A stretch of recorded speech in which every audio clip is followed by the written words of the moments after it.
I didn't hear this clip, and it's too long to play. But Joe, maybe you can put it on our Patreon. But I've heard some of the stuff that Kevin said about this. Jim What was the Norton. original clip you were going to play me, Joe? The one that Oh, Cisco yeah, told you to find. it was LA Knight and Nash. I was just going to save it till there's another email about it. Okay, Yeah. Kevin Nash burying CM Punk. Yeah, this is Punk. This is a little different. Yeah. On the recent Click This Pod episode, Kevin Nash went off, and I mean off to the point that YouTube has now age restricted the video clip on CM Punk and really just buried the life out of him. I know that Kevin Nash has been going through the toughest time in his life lately, but I think it's kind of hilarious that his dislike of CM Punk is what brought the old Kevin Nash. This clip isn't short, but it makes for incredible content on your show. And do you guys know of any time of previous heat between Nash and Punk? Yeah, they were not like they did business that time on TV, but Punk took some shit. They were shooting on each other. Yeah, like a lot of the lines that Punk was saying was they weren't scripted and stuff and things. So, but Nash is. I think it's. I didn't hear this clip, but maybe we can listen to it, Conan, tonight and talk about it tomorrow. Because it's 15 minutes long. But I'm going to listen to it when I go to the gym.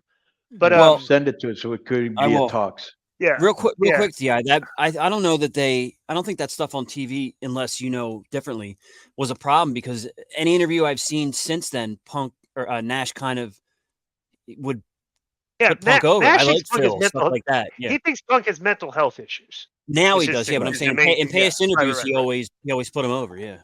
But now it seems like he's coming after him. Yeah. This funny too because we had. Bobby Fish's YouTube clips have been doing great numbers for us too. By the way, Conan, did you know that? Good. Good guy. Because we reference Punk, and Punk is like the buzzer. Because like, bro, every clip that you have of Punk's fans are searching YouTube and stuff all day long, defending Punk in the comment section anytime there's a clip on him. Right? It's hysterical. Yep. But the funniest thing about it that like he was talking about like one guy, mentioned me like, hey, you listen to all these things about all these guys. Like there's a recurring theme about Punk. If you go through like the history, is him like always like anointing himself as the locker room leader with nobody else really endorsing him as the locker room leader. Yeah, it's been like that's like a recurring thing, So and you've heard guys like Booker or Jericho or Cody talk about that, tell those stories. Yeah, and it's funny too because that's like Punk is doing like literally like heel work in the locker room, like because bro, you hear like, the worst part, oblivious to it, right? Like Teddy Hart.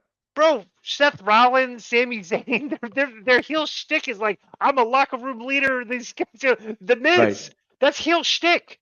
So fucking that they're actually using on the show, and Punk is like using it like in the locker room. That's hysterical. So.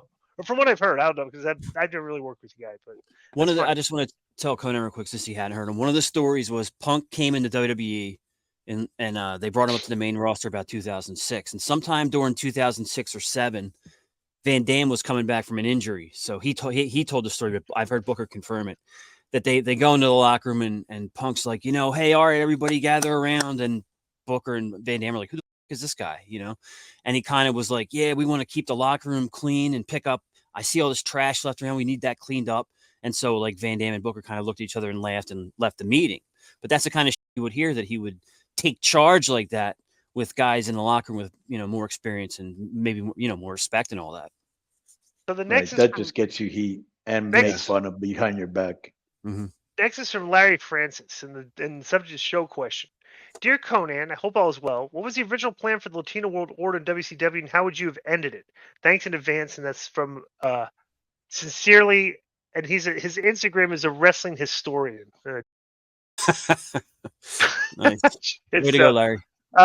Conan, what was the original plan for the Latino World Order, and how would you have ended it? Well, it wasn't, the reason it ended, right? Why? Because Eddie Guerrero got into a car accident. Oh, is that right. what happened? He was off. Yeah. So. That's right. Yeah. So yeah, originally that idea was remember that guy that used to hang out with Eric Bischoff that he was on a TV show, Jason Hervey. Jason Hervey. Right. It was his idea, and then anyways, so their heat really was with I think if they would have continued it, because they had no reason to disband it, it was starting to get a little bit of traction. Their heat was with Rey Mysterio because he was like the only Mexican that hadn't joined them, you know. Right. So I'm sure that would have continued, and that would have been nothing but great. So yeah, it was a shame because he got into a car accident, and that ended that right there. I had heard. So this is what I had pitched. I had pitched that they were they did a vignette, and the way that you were going to end the Latino World Order is you do a vignette, and Latino Order is hanging out on the side of the road, and Hogan pulls up in a pickup truck and says, "Hey guys, jump in the back of my pickup truck. I want you to come paint my house." And they go and they paint Hogan's house, but they steal a bunch. So Hogan realized, like, oh my God, they stole a bunch. And he brings them all out on TV, and him and Eric fire them. That's how they're going to end it. What do you think about that angle? Would that have gotten over, Conan? It's a good angle. I would have picked them up at the Home Depot, right? And I said, yeah, instead of being here, you know, waiting for somebody to bring you to their house, come to my mansion. I'm going to give you food.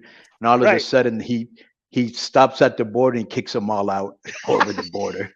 Bro, you got to know that, like, that's the type of probably Vince was thinking about for like the Mexican characters. When he had them coming out if he had a tractor, right? What else was going through his head? And they were going, Vince, we can't do that. Why not? It's funny. Bro, no, the snowflakes will go crazy. Dude, yeah. Joe, try to find the clip of JBL chasing the Mexicans at the border. Oh, that's try to find that clip. Try to find that clip. That is tremendous. Yeah. So, isn't it funny how, like, kind of overnight you couldn't do that today, bro? Well, of course you couldn't, but it was like there was a period of time when you could, and then, like, they kind of, like, overnight, a snap of a finger, just couldn't do that anymore. You know, it's kind of weird. Next is from Edge Grucott. Yeah, I got you the JBL clip. Yeah. All right, let's watch this. Yeah, this is great. And see if you. I think we've talked about it before, but see if you recognize the guy that he winds up kicking and throwing out and stuff. See if you find the Punk thing. Out of the Texas, Mexico. What Punk thing? The Punk and Nash. So I know what the going on. Oh no, I'll send it to you. Yeah, it's 15 minutes long though. So it's 15 minutes long. I'm gonna forward it again though, just so you have it. All right. I'm here in the United States side of the Texas-Mexico border. I'm here to prove a point. You see, this is our most porous part of our entire border. It's basically uninhabited and unpatrolled. This is where hundreds of thousands of illegal immigrants cross this border each and every year. Mexicans who come to our country and pay no taxes. I'm an American. I grew up in the state of Texas. I've made a fortune in this country that we call America, so I know what these type of people do to our economy. They take advantage of our healthcare system, our welfare system, and they send all their money back to Mexico and look to people like me to have to support people like them. It's like half of America. It's like half of the state of Texas. I know. I grew up here. They're lazy. They look to government like it's Big Brother and say, please give me a handout.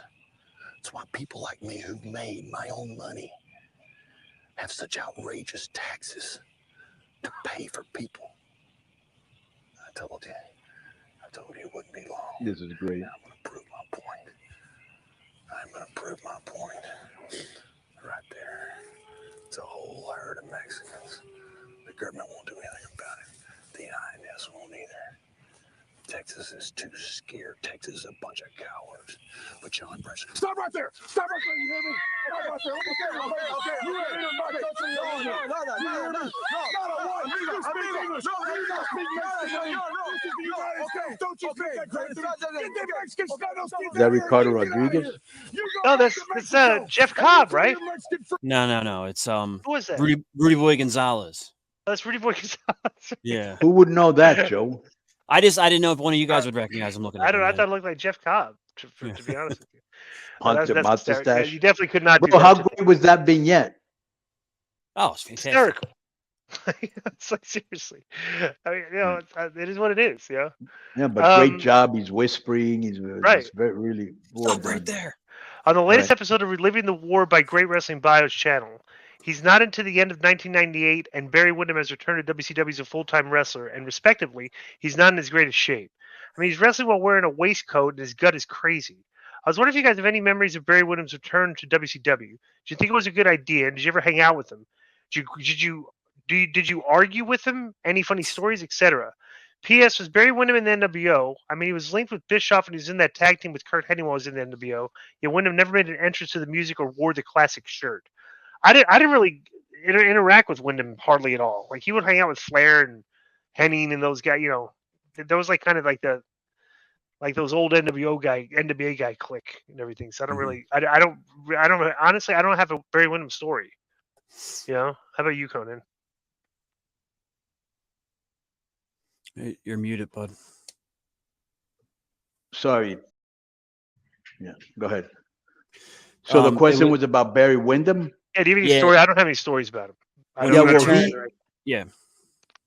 A lot of people don't know who this guy is, but I grew up watching him in Florida. And then when I went to WCW the first time, I'm talking like 1990, he was there and he was a huge star. And he actually took me to my first strip club in Atlanta, and just really cool dude and just cool naturally. You know what I'm saying? And he had a really cool vibe about him. And I got along with him, bro. He hated, like when we did the Rap is Crap thing with Larry Hennig and not Larry, Kurt Hennig and Bobby Duncombe Jr. He hated that because he was kind of like still old school, and he just thought that was beneath him and it was corny, and he didn't give a. Bobby Duncombe was always complaining about him, his attitude. As a matter of fact, Kurt Hennig didn't like it either. And I said, bro, at the end of the day, they're doing something with us. You know, let's make the best of it. And we did, you know. Yeah. Next is from Jerry Whitesnake. His subject is Tessa Blanchard. I know there's a huge complaint from the people on YouTube about you guys asking the same questions all the time. I have to ask you about a well-covered topic, Tessa Blanchard. I follow her on social media, and she's in absolutely fantastic shape, but it really seems lately she's been forced into retirement. Impact just did the 1000th show, which brought back a bunch of names from the past, and no Tessa Blanchard. WWE NXT seem to have zero interest in her coming in. I don't think she's ever worked for NWA and Tony Khan. The guy signs everyone. He hasn't used her apart from the first ever AEW show. So do you guys think that sadly she will never work or wrestle for a mainstream company again? P.S. You guys really do have the best podcast. I don't really know her outside the work I did with her in Impact, but I thought she's one of the most talented wrestlers out there for females. Like she's easily one of the best workers. So it's fascinating that somebody hasn't forgiven her. What did she do again?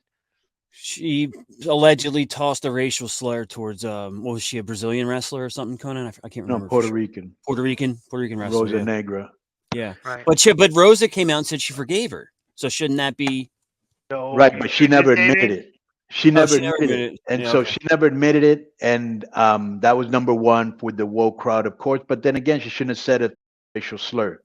And then number two, if you remember, they put her over like a whole bunch of people, guys included, and she beat a guy for the world title. Then when they told her to give it back, I think she wanted them to pay her like an exorbitant fee or something like that, or she didn't want to lose it and gave it back. Like she did business badly going out, you know. And the one thing I learned, because in my early years, when I was really popular in Mexico, I left two of the strongest promotions that there were under the worst possible circumstances, burned every bridge in about going back.